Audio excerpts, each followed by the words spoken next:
Hey fearsome friends, I'm very much enjoying talking to you all in my live streams, and just to let you know that my next one will be this coming Wednesday at 9 p.m. US time.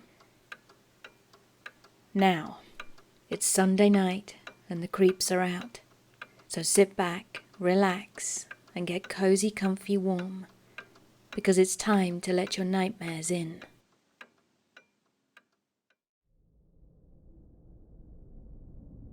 I'm an overnight security guard for a large building parking ramp.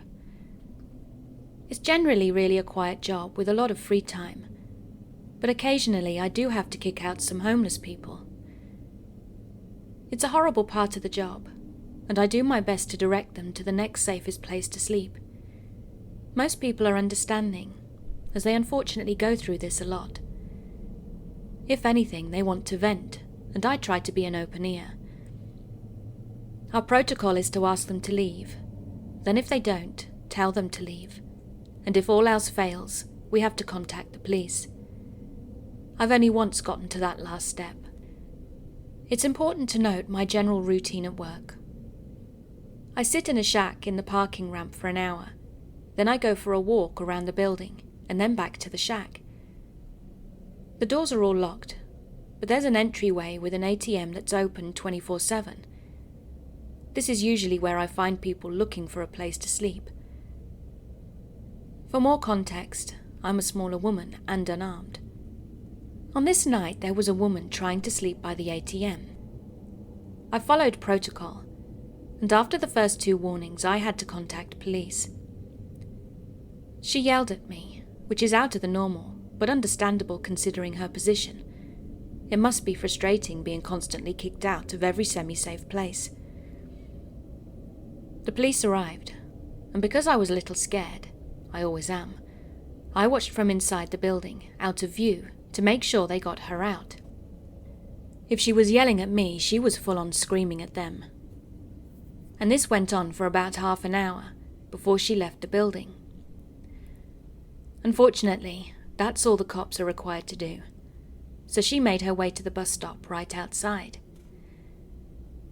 The problem with this is the bus stop is parallel with my shack. She was just sitting and staring at me with hatred in her eyes, and it got comfortable pretty quickly, so I decided to take another walk.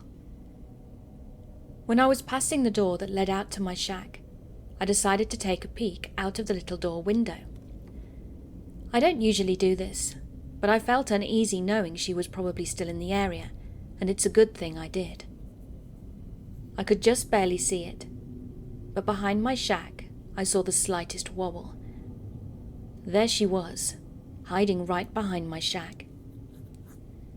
It's not a big thing, maybe a 10-foot cube made of large windows and metal right at the entrance of the parking ramp. I have no doubt she is waiting for me. I called the police again and just kept watching from the little door window. And while I was waiting, she eventually let out an angry scream, kicked the miscellaneous junk in front of the shack, and stormed up the stairwell into the parking ramp. For an extra kick of anxiety, the floor above me had a broken door that wasn't locked at the time. Eventually the police got there, and after some harsh words, they got her to leave again, and this time she walked off into the night. What really scared me was what I found on my next walk. Now there's a mirror next to the door I was watching her from. I couldn't see it from inside, but from this side it was obvious. She had broken the mirror, and a large piece was missing. Maybe I'd allowed my anxiety to build all this up in my head, but from my perspective, she had taken a large sharp object, hidden behind my shack, and waited for me to walk up. You tell me if I'm overreacting.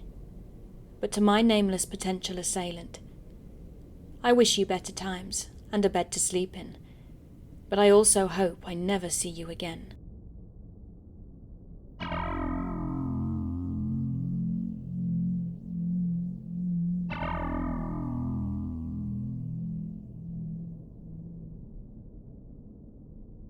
So yesterday, my family had a borderline terrifying experience, and I'm worried it could become a problem in the future. It started out at 8 a.m., with my mum frantically waking me up and asking me to look out the window to see if I knew that guy.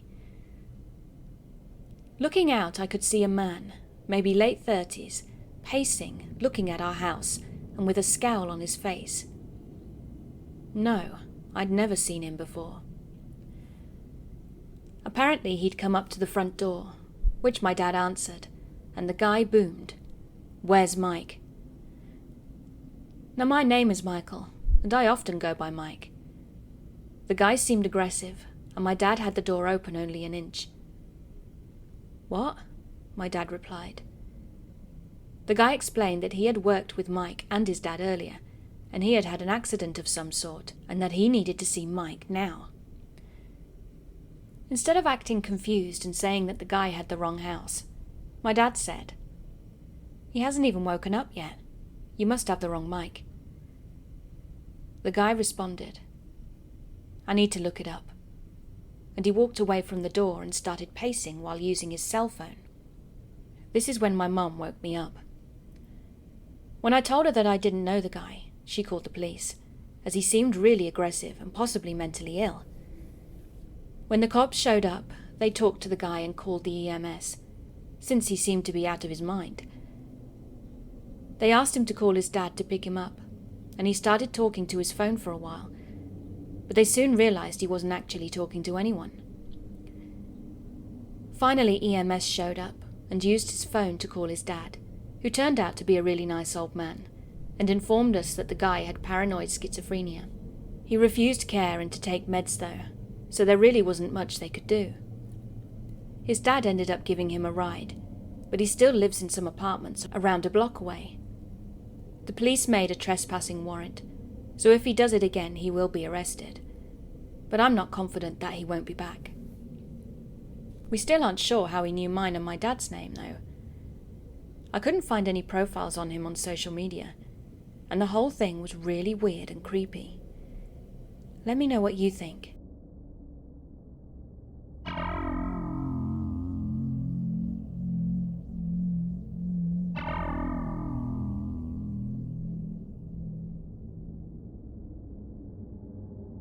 Now I live really close to the local subway, which is great because it obviously means we can get around easily. A few blocks away from the subway, there's also the health centre, a public school and a daycare. So as a result, there are a lot of children around, which isn't good because the area is a dangerous one.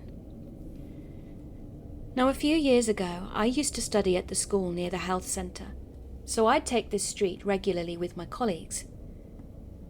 However, during that year I came to notice this van that was always parked very close to the subway at the end of the street. It was always there without fail, every morning and sometimes when we got out of school. It had a famous liquor company logo on the side, so initially I thought nothing of it. Until one morning, when I was walking past it, chatting to my friends, and I accidentally looked through the window. There was a man sitting inside, whose face I couldn't see, and he was jerking off, in a street full of children. Just then, when he realized we were there, he drove off. I've never seen that car move before. I was scared but sure he'd never come back. But he did, more than 4 times. And every time he'd see me, he'd drive off. I never told my mum about it, as to not worry her, but eventually I had to. One day on my way to the subway, he was there. I was scared but just ignored it and went on my way. Coming home, and he was still there. I decided this time to take another street, and when I turned on said street, he turned the car on. I ran to the first alley I came to, as it is hidden behind some trees, and after 2 or 3 minutes, his car passed slowly in front of the alley. I still couldn't see his face, but I could see that he was moving his head around. He was looking for me. He drove on and I went home, taking alternative streets. I didn't tell my mum about that, but I did tell her about seeing him touching himself in the subway street the time before. After that, my mum went with me to school in the morning, and took down his car license plate and told the police and the liquor company. I don't know if he ever acted as bold as this again, but I've not seen him in that street since. Every time I see a van from this company now, though, I get chills.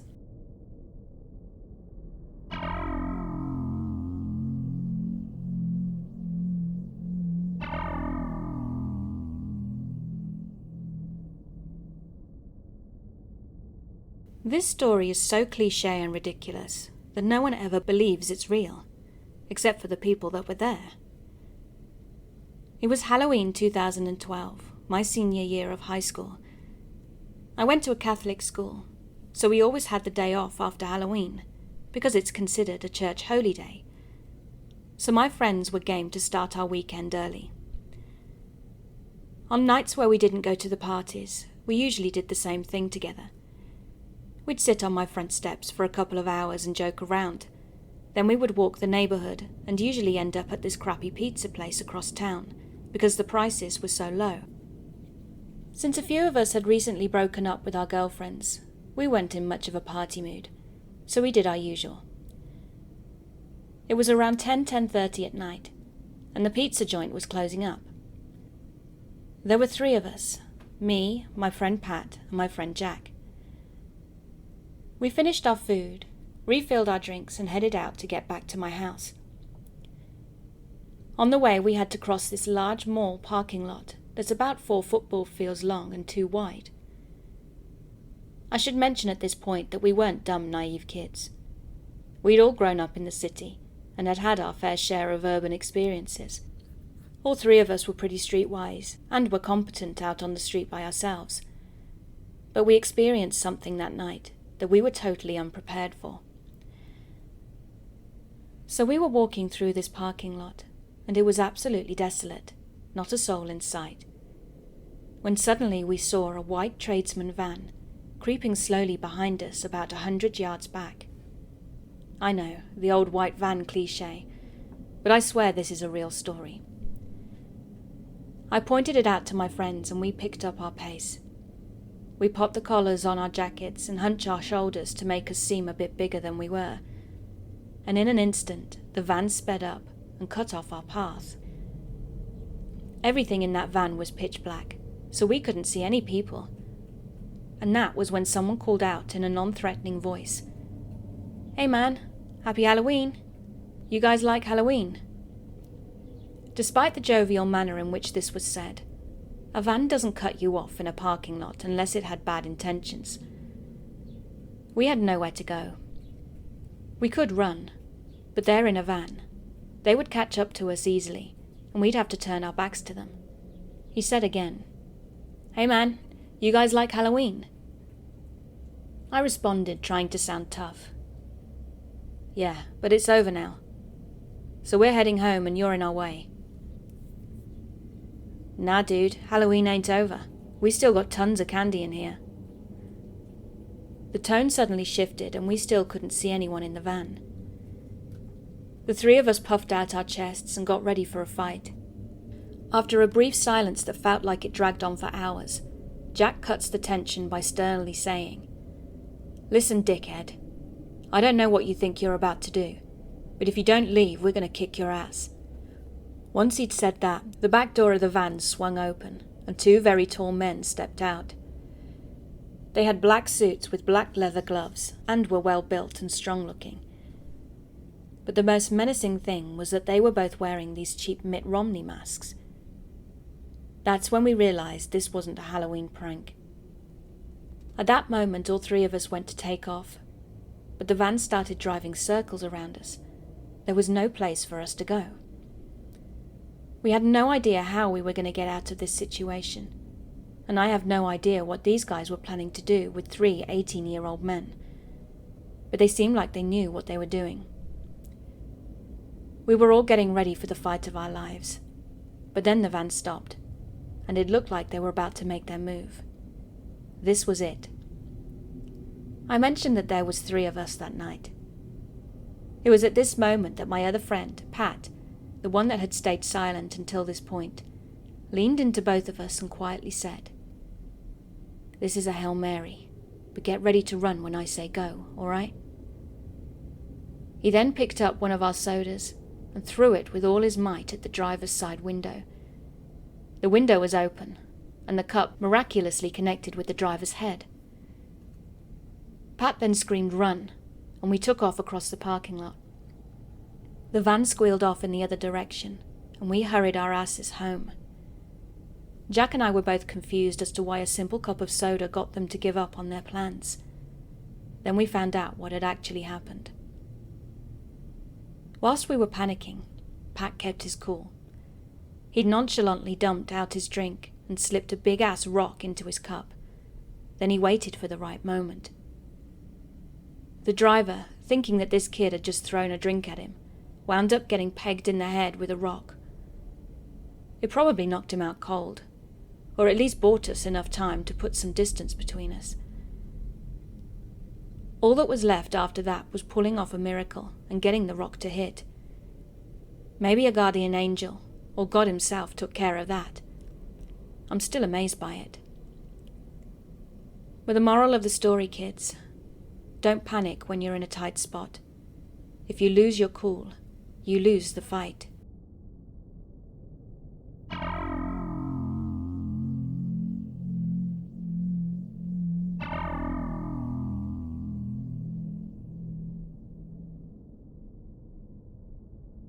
After getting my driving license, I'm Italian, here you have to be 18, I was hanging out with my friends, and there were 5 of us in total. It was around midnight when we were in a square in the south of the city, playing football, which during the summer vacation was a normal thing for us. After some time, this guy in his early 30s came over to us holding a big travel bag. He wasn't particularly creepy, but definitely strange. He was skinny but very toned and athletic, wearing short trousers, worn-out sneakers and a long-sleeved shirt. He had a beard, greasy long hair, and was also wearing a baseball cap, which is not a common look for an Italian 30-year-old man. He started chatting with us and asked if he could join us in a game. We were just passing the ball without letting it touch the floor. We said he could, and he took the travel bag and hid it between 2 cars, one being mine. After a while of playing, he started to ask about what we were interested in, but quickly moved on to our sex lives. Now, I'm a shy guy, but some of my friends aren't, so they opened up and were getting on well with him. Then suddenly, for no reason, he started doing finger push-ups, one-leg squats, and some other cool exercises. One of my friends began to mock him, asking him to do different exercises. The friend mocking him then threw the ball really far and asked the guy to go get it. Meanwhile, my friend told me to unlock my car as he grabbed the man's bag and threw it into the back. Then we all piled into my car and drove away with the guy's bag, leaving him with the ball. We were away in a few seconds, and he ran after us, chasing us down the road. We managed to lose him eventually, and he disappeared from my rear mirror. He was fast, though. No, I'm no thief, but as a teen we do stupid things, and at the time I honestly didn't want to do this to this guy. We drove to a nearby park, close to where we lived, and opened up the bag. This is where things got really creepy. Now, if you didn't know, in Italy it's very, very, very uncommon for people to be armed. And in the bag we found dirty clothes, a knife, not a kitchen knife but a dagger, some food, and a small box with a 3-digit padlock. Our curiosity got the better of us, so we smashed it on the floor trying to open it. After a few goes, the box revealed 16 female IDs, all from different women. This really worried me, and I was now fearing for my safety, as we'd used my car and he would have been able to remember my license plate, resulting in him being able to find me in some way. We tried to figure who this guy could be and why he was carrying these things. We then went to my friend's house to switch cars and went back to the place where we'd met the guy. We arrived and ducked down, with only the driver sitting up. When we'd gotten there more than an hour later, he was still there, sitting on the car that was parked in front of mine. He hadn't noticed us, and we just went home with many doubts about this guy. After 10 years, I still remember him. The day after this incident, one of us went to the police with the bag and told them he'd found it on the road, and after seeing what was inside, thought he should call it in. He made an official report, even though he'd lied, but surely, ultimately, we did the right thing.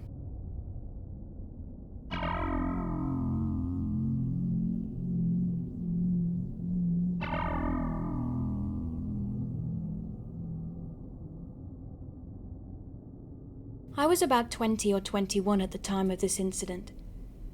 I was a female university student, but I commuted to my campus, so I lived at home.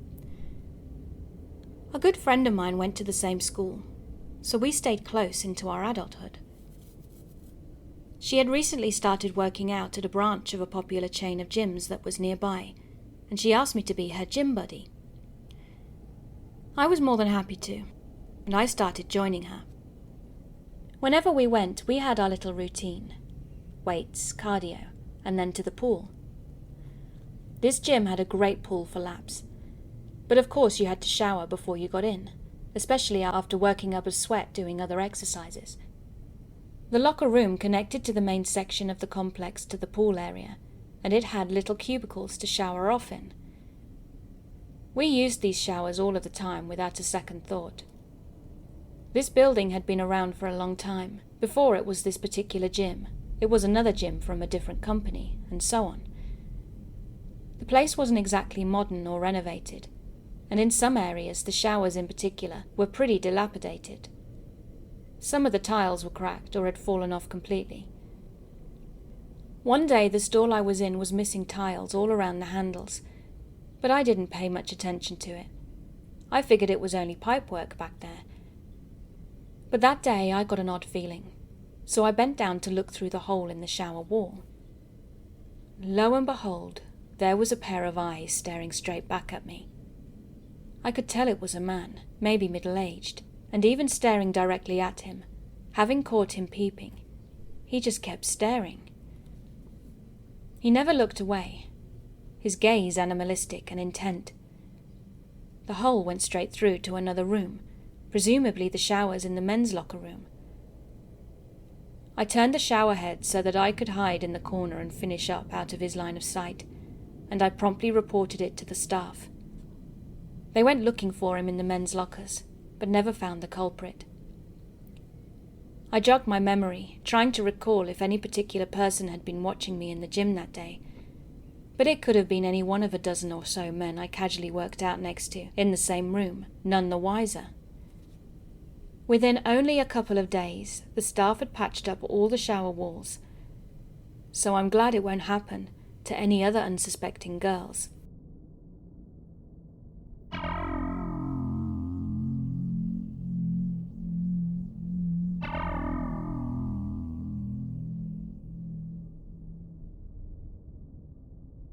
This was a couple of years ago when I was 21. I'm from Kazakhstan, and I now live there, but I studied for 6 years in Washington, D.C., and so I felt pretty confident about my resume. I had a job in a company that had a big office building with 20 floors. It was a regular day when I was entering the building, and I walked past my colleagues, greeted them, and pressed the 9th floor button as I got onto the elevator, when this guy walked by me and asked me a question. "How are you, douchey?" I was a little terrified and confused, especially by the word douchey. So I said, "I'm okay, thanks," and called the other elevator. But then this guy, about 34 years old, asked me, "What's wrong, sweetie?" "Nothing," I said. The elevator arrived, but this guy didn't walk in.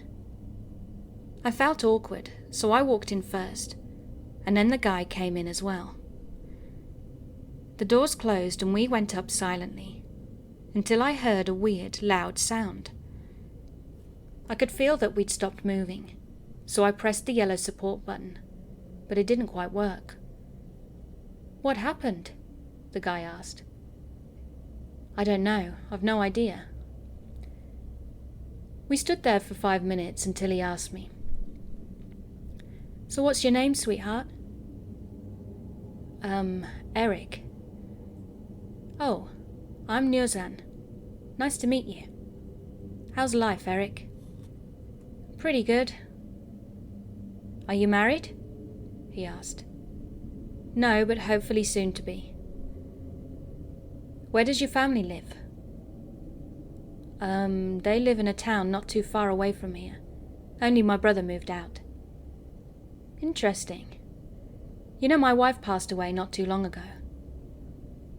Oh, I'm sorry to hear that. Well, we were divorced, so I haven't lived with her for a while. How did she die? I asked him. She was a crazy alcoholic. That was the reason we got divorced. Oh. My son, he is very beautiful. You remind me of him, he said. Oh, really? Yes. I'm very disappointed that he's left me, though. Why did he leave you? I asked. He didn't like living with me for some reason. Oh, I'm so... Don't be, he said aggressively. At this point I was very scared and was praying for the elevator to move, and after a few seconds it did. As soon as the doors opened, I hopped out and was walking away very fast. The last thing I saw was his angry face while the doors closed. When I reported this to my boss, a week later he said that there was no one under the name Nyozan, except of a 27-year-old guy who looks nowhere near the creep that was stuck with me in the elevator.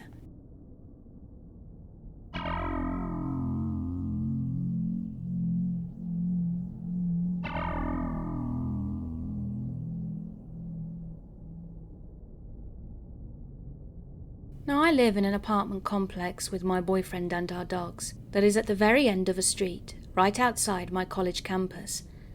And I had an experience that I always think of when I take them out alone. By the end of last August, we had been settled in for a while, and I usually took our dog, we had one at the time, down the ground floor, where there's a shared grassy area in between the two apartment complexes' back door and balconies. The staircase is 2 flights long and is surrounded by vegetation, and this is important for later. I took my dog down, and he pulled towards the back of one of the apartment complexes. It was the back of the stairs that was shaded by the vegetation and the first floor unit's back doors, and I practically jumped a foot in the air when I heard a man say hi. I looked up, and it was an older man, maybe in his mid-30s. He looked slightly dishevelled and not like someone who would rent an apartment in this area, meaning they're practically all filled with college students. I politely smiled because I didn't know what else to do, and he told me he liked my dog and smiled back. He wasn't overly menacing, but I certainly felt uneasy, so I said thank you and took my dog back home as fast as I could without running. I immediately told my boyfriend about it, and the more I thought about it, the more strange it seemed. Being at the end of the street, the yard opens up to parking for the complexes and a city pool, and if you walk about a minute back up the road, there's a walkable entrance to a bike trail, but that's it. There's no reason for someone who didn't live there to be there. Also, he was just quietly standing in the shaded area by the back stoops for seemingly no reason, and I only noticed him when he'd said hi. Now I'm a 4'11" woman, was baked, and my dog is a Chihuahua and didn't react to him, so if he really wanted to, he could have completely taken me by surprise. It was also broad daylight, and he could have just been a friendly homeless man. But it was creepy to say the least, and I usually don't take them to potty down there alone anymore.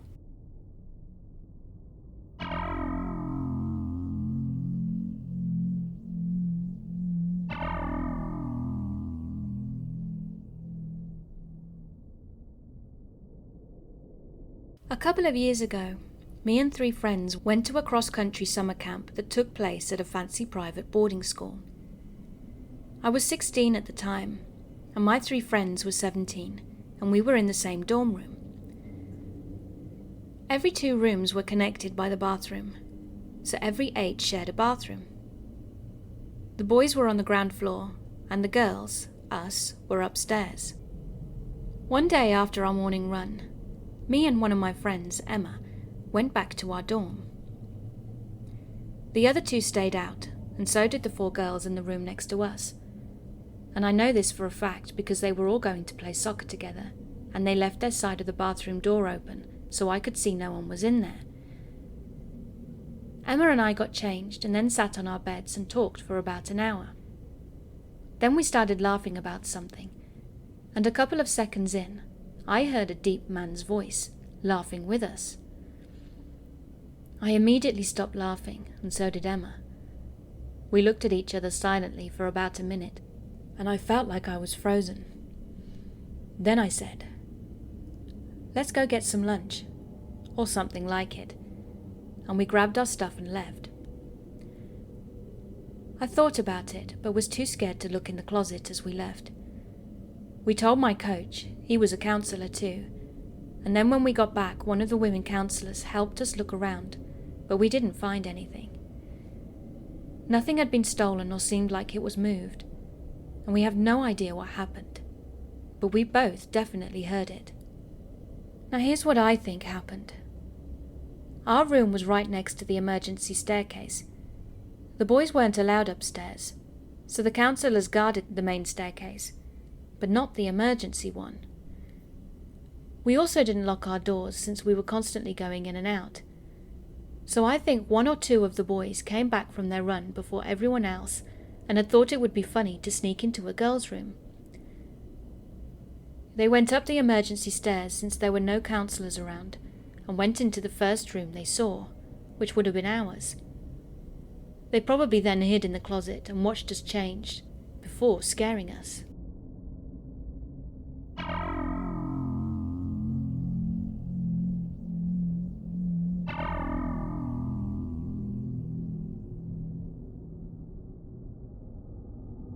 So I was an exchange student, a petite thing, and I lived in an apartment on my own. I'm also an extremely heavy sleeper. My neighbours would blast out loud music and have their TV on full volume, right behind my bed, but I would never wake up because of it. Now I understand that my story might not be scary to some, but being someone who has never been in such a situation, it was definitely a fight, flight or freeze moment for me. I originally come from a city, not too crowded but pretty big, and it's always been a safe place to live. You very rarely hear about any break-ins. However, in the States, I lived in a really small college town. It was very quiet and sleepy all the time, and the area where my apartment wasn't the fanciest in town, but also wasn't the sketchiest, and I have never feared for my safety there, until that day. One afternoon I needed a nap, but I overslept and woke up around late sunset. Towards the end of my nap though, for some reason, and remember I'm a very heavy sleeper, I was half asleep and half awake. It was getting dark outside and I kept hearing scratching sounds coming from the wall where my apartment door is, which is also adjacent to my bedroom walls. At first I thought I was dreaming, as I was still half asleep, but then I thought it was one of my neighbours. The scratching noise was going on for about a minute, by which time I'd woken up fully. So sitting on my bed, I quickly realised that this scratching noise was coming from outside my door. I gathered every single bit of courage that I had and walked closer to it. And actually thinking about it now, I probably shouldn't have. But the closer I got, the more I realised that the sound was coming from the door handle. It was the distinctive sound of when someone tries to insert a key or a card to unlock the door, except this person clearly didn't have a key to my apartment. I kept making my way to the door slowly, so I could take a look through the peephole, and there was this old man, with a white beard and white hair, all dressed in dark clothes with a couple of shopping bags next to him. Now, I have never been someone who can think rationally or otherwise in situations like this, nor have I ever been that brave. I mean, what can a 5-foot girl do with zero self-defense knowledge? What I did learn that day, though, was my initial response in that moment was to fight. I took a couple of steps back and ran at the door, kicking it as hard as I could, and gave him a growl. You'd think he'd run after that, but he didn't. He just picked up his bags, turned his back and went downstairs. I reported it to the sheriff's office, as I didn't feel safe anymore, and the lady on the phone told me that he might just be an old man who was lost. But why my apartment, though? She told me there had been a couple of incidents of the same nature that were reported the previous week. I talked to my neighbours downstairs who have a clear sight of who comes and goes. Plus they hang out outside their apartment, a lot. And they said they'd seen him once before on the opposite side of the apartments, but they weren't sure if he lived there. Now, I always want to give him the benefit of the doubt, as he might have just been old and lost. But what if that wasn't the case? It could all just have been an act. Plus, I'm the only single girl that lives in that building. I can't stop thinking about how if he'd meant to harm me that day, and how I'd probably dodged a bullet.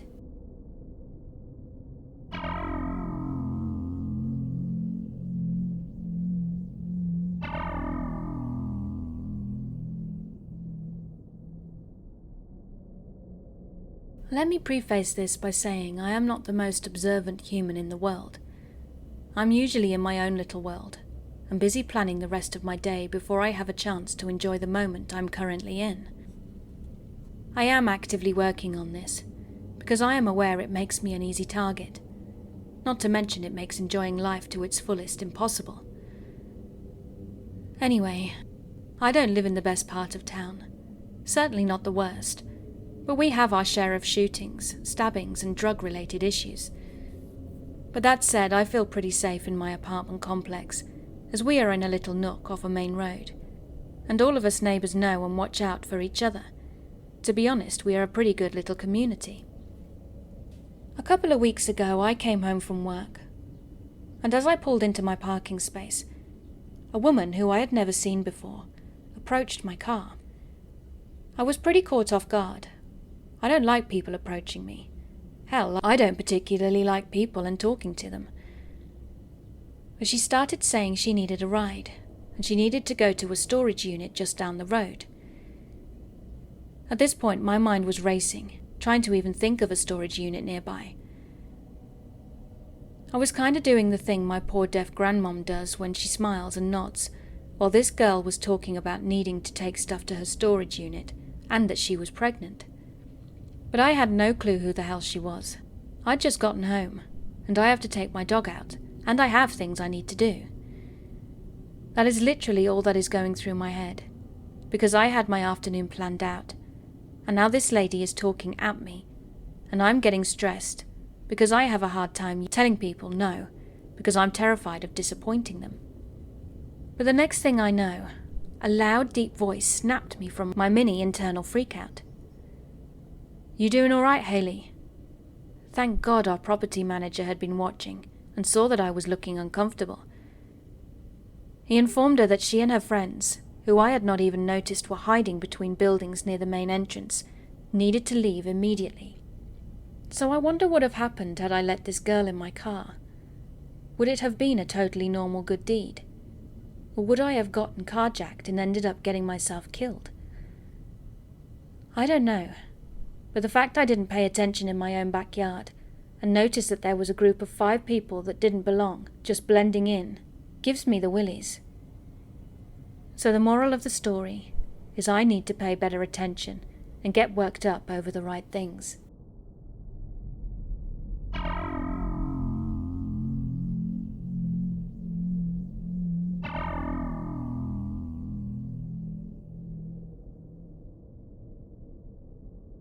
This happened last year during my student exchange in France, and was probably only 2 weeks before COVID imploded. I had to head back to my home country, and that night there was a language exchange at a bar maybe 30 minutes away from me on the subway. My roommate didn't seem interested in going, so I decided to make this my first night out alone, as I had already talked to the organisers of the event, and they seemed really nice.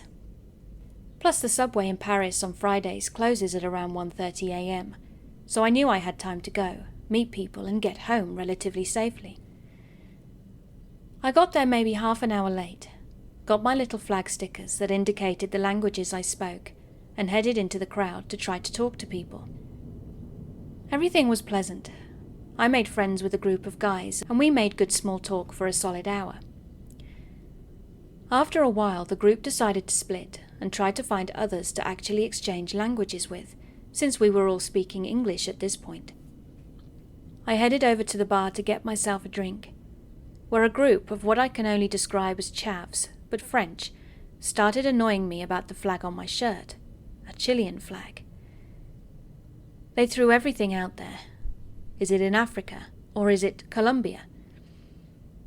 At first I didn't mind correcting them, but it got old pretty quickly, after I realized they were just messing around. I left them to it and started talking to an older man by the bar, who seemed nice enough. After talking to him for about 30 minutes, he headed off, and that's when the creepy encounter started. A random guy, in his mid-20s, early 30s, showed up next to me at the bar and started making conversation by saying, "Oh, I knew immediately where your flag was from." I just smiled at him. Then he started the, "Oh, you're very beautiful" talk. Look, as a 21-year-old woman, this isn't my first time in this situation. Usually if men aren't being overtly creepy, I'll just smile, maybe give conversation a try. But if they keep pushing, I just go. I said thanks and kept nursing my drink, hoping he'd caught the sign that I wasn't trying to talk. He kept asking me about where I was from, why I was here, where I was staying, to which I gave very vague short answers. When out of nowhere, and I really mean out of absolutely nowhere, he said something along the lines of, "I'm in love with you." Dude, what?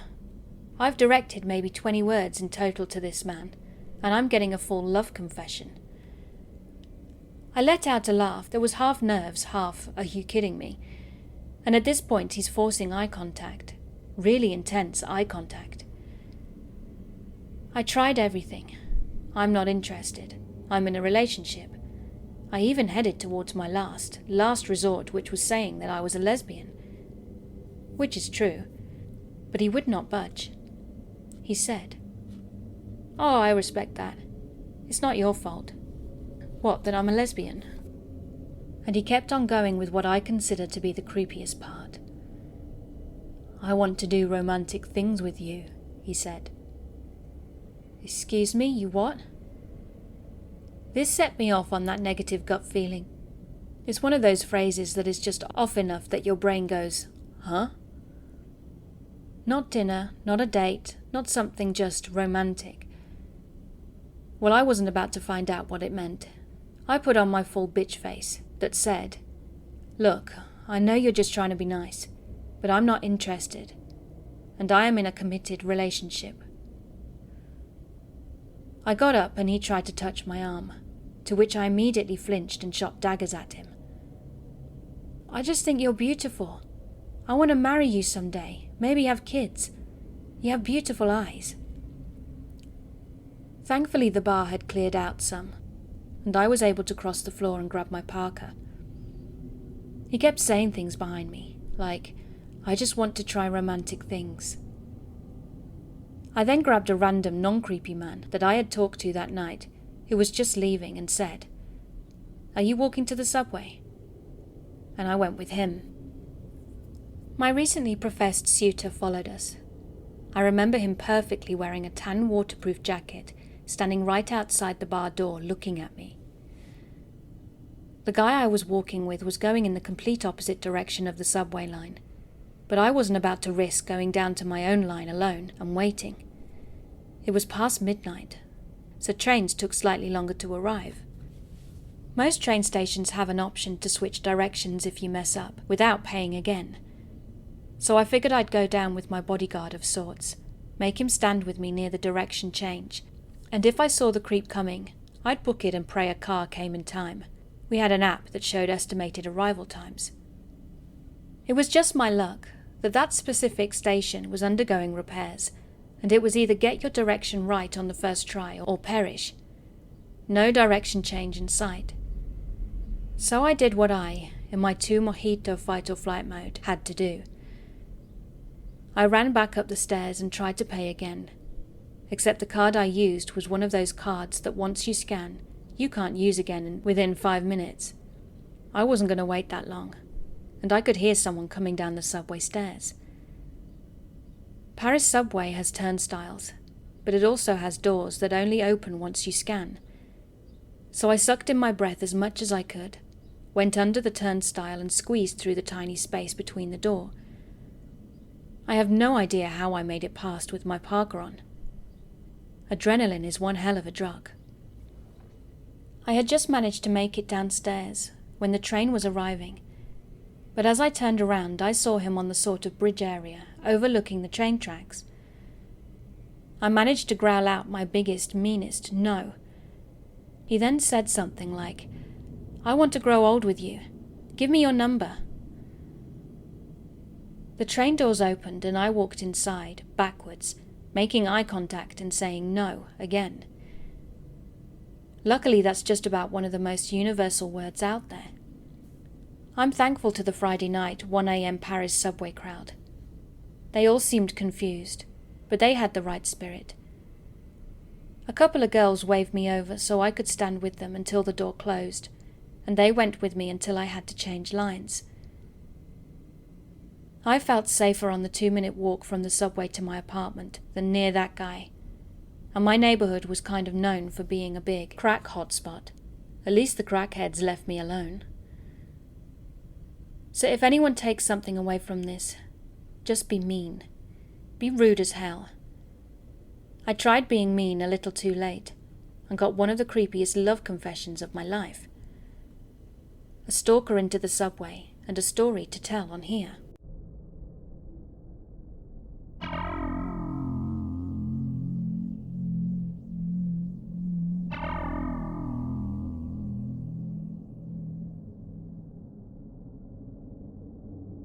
So this happened a few days ago, and I live in the middle of nowhere amongst old middle-class people. I'm a 17-year-old female, 5'7" and skinny and fragile. One day I was standing at the end of my driveway, which has 4 houses on it including mine. I was waiting for my friend who was coming from the right, when from the left a car came by, and it had an orange frame and the rest of it was black. It drove by slowly, and I immediately thought it was odd. The driver was looking at me the whole time, and he looked young, maybe mid-20s. He had glasses and dark hair, and his gaze gave me the shivers for some reason. But I rationalized it, thinking he was probably lost, as this area is pretty remote. So then not even 5 minutes later, he drove back from the right, and even slower this time. He must be lost, I thought. He then came to a complete stop right in front of me, and I could see him on my peripheral. But I was looking at my phone at this point, and the hairs on the back of my neck stood up.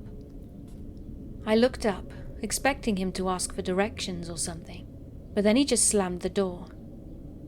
I hadn't even noticed he was halfway through getting out of it. Then he sped away.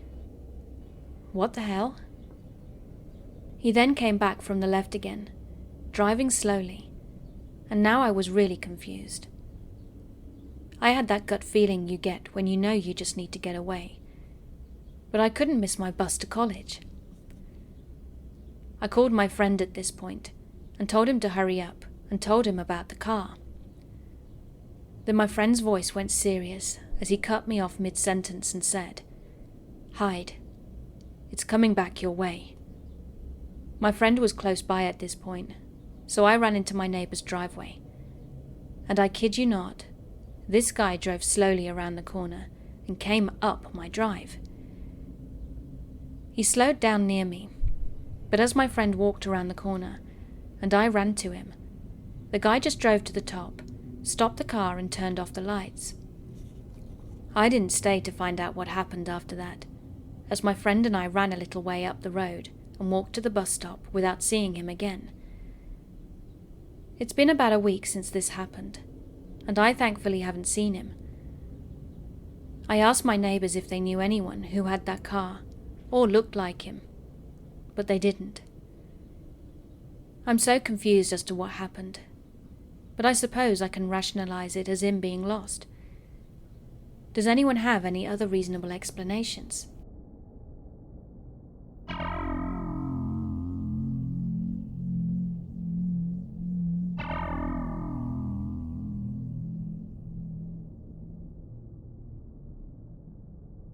This story happened 26 years ago in the San Francisco Bay Area, closer to Half Moon Bay. It was late on a Friday night, and I was living in the Bay Area, going to graduate school.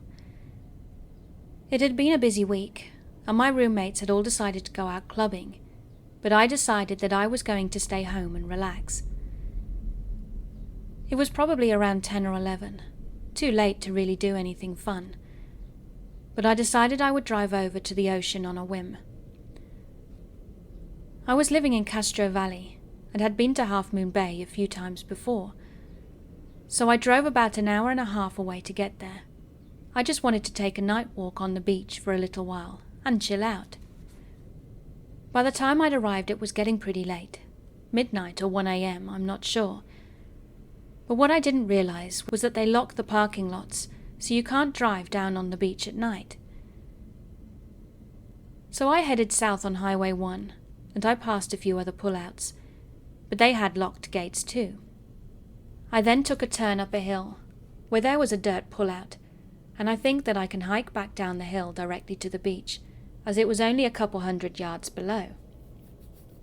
Now obviously I'm not someone who scares easily, otherwise I wouldn't be here in the first place. It isn't the first time I've done something like this either, nor was it the last. But anyway, after hiking down the hill maybe 30 feet, I came to a patch of briars, where I tried to keep going, but it was tearing me up, it was so dark. And I couldn't avoid them, so I decided I'd head back to the car and find a better spot. By the time I got back up to the top of the hill though, I poked my head over, and I could see there was another car parked, nose to nose with my car. Weird, I thought, and my gut told me that something was really off, so I hunkered down and just watched. It was really dark out, and was probably overcast. There had been 0 cars on the road, so my eyes were pretty adjusted to the darkness, and I was pretty close to the 2 cars, and up on a slight hill over the pullout. I could see down into the other vehicle, and he had some interior dash lights on that were giving off a glow so I could clearly see his face. Sitting in the vehicle was a middle-aged, normal-looking guy, but he was looking at my car like it was an ice-cold water, and he'd been without a drink for days. I don't really know how to explain it other than to say that as soon as I saw that look on his face, I was scared. I laid down in the grass and shrubs, so I knew he couldn't see me, and I just watched him. He sat there and stared at my car, seemingly waiting for me to come back. So I decided I wasn't going anywhere until he'd gone. I waited and waited. After about 15 to 20 minutes, I could see a glow on the crest of the hill on the highway. A car was coming. The first car I had seen since before I had pulled over.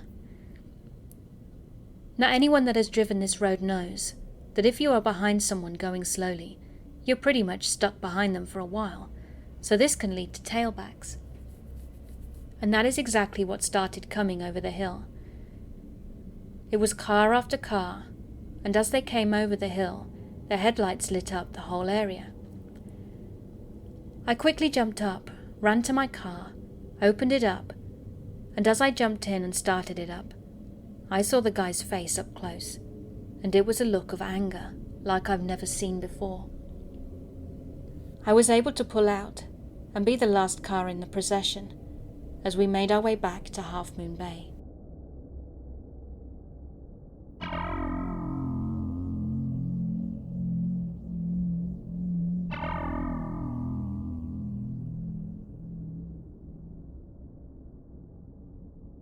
One day after work, I needed to get gas at the Shell gas station I always go to.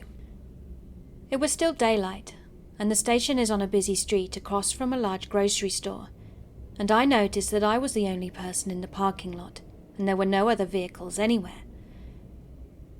So I pulled up and got out to start pumping gas, and as soon as I swiped my card, a man in a white, older sedan pulled into the parking lot about 20 feet away from my car. Then in a Russian accent he asks, "You're very beautiful. Do you have a boyfriend?" I replied that I did, even though I actually didn't, and he said, "You should let me take you out sometime. Come here and give me your number." I politely declined, and his tone became aggressive as he then said, "Come here right now. Just come a bit closer. I just want your number." I let him know straight up that I wasn't interested, when just then I noticed that his front windows were not tinted, but his back ones were, and they were so dark that I think that they were illegal. I left right away and eventually forgot about the encounter. Then 2 weeks later, I decided to walk to work because it was only a 5-minute walk, and driving there was just being lazy. So as I was walking home that day, the street was on my left, and there was a small store on the right with a large parking lot that sells truck canopies. As I was approaching the opening of the parking lot, a large Dodge truck pulled in, then turned around like they'd just taken a wrong turn. As I got closer, I could see that the man in the truck, again a Russian accent but different guy, said to me, "Do you have a boyfriend?" I told him that yes, I did, and I wasn't interested. But at this point I was too afraid to walk in front or behind his truck to get past him, because I didn't know if he was going to hit me or not. He gave me a weird smirk, and then his large dog poked its head out and began to growl at me. He then asked me to come closer, because he said he couldn't hear me. I turned around and started booking it back down the street towards my workplace, and the guy just sped off. But I definitely feel like these two were connected.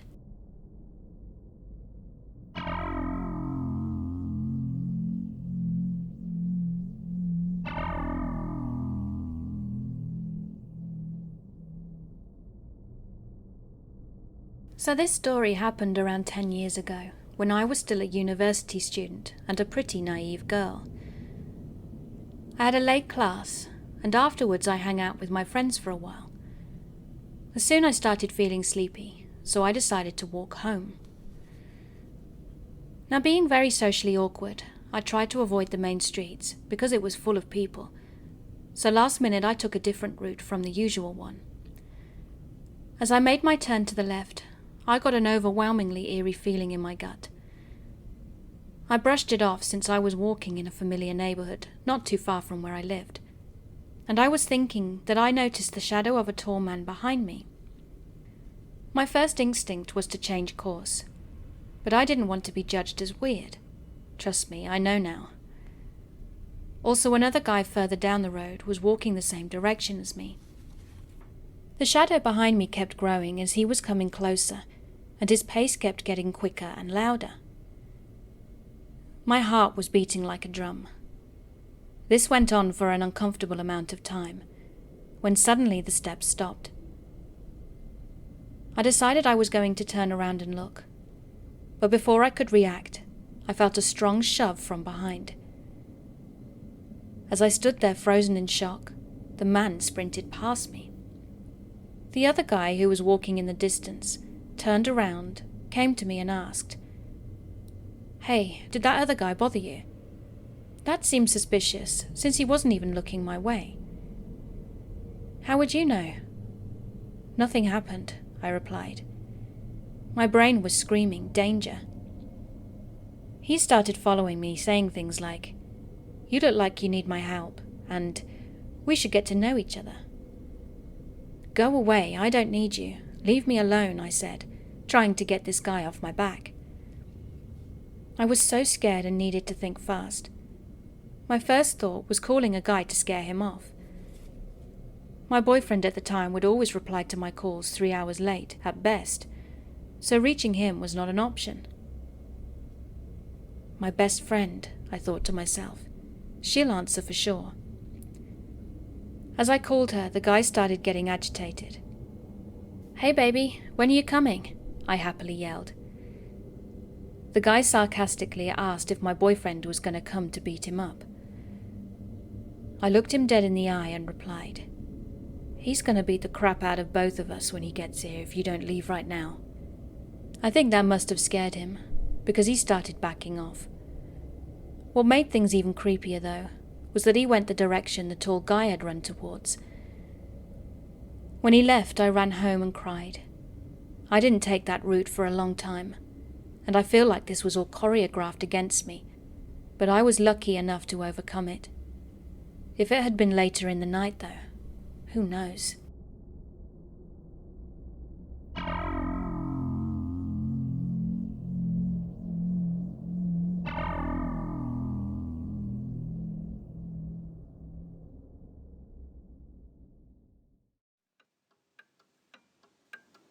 Hey, thanks for listening.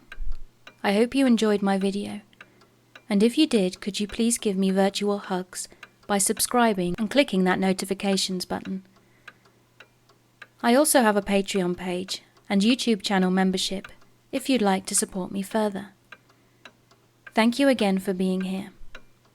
Keep being creepy.